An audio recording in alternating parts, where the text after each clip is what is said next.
Our final religion chapter that we're going to do is We Grow in Holiness, chapter 24. This chapter talks about how we can be more like Jesus, how we can be more God-like in our ways.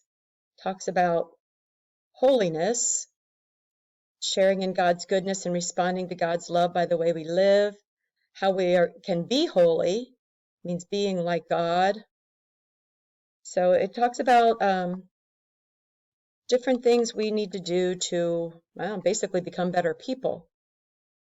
So go ahead and read this chapter. When you're finished reading it, there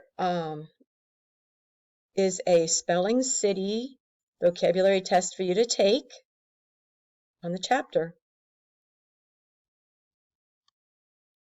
These are the words or phrases that you're going to need to highlight as you're reading chapter 24.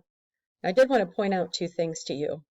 I meant to connect on gifts of the Holy Spirit and fruits of the Holy Spirit because Spelling City will only let you enter 4 words.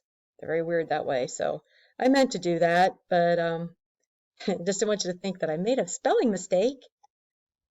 Okay, so read Religion chapter 24, and then go ahead and take this little 10-word phrase vocabulary test on Spelling City.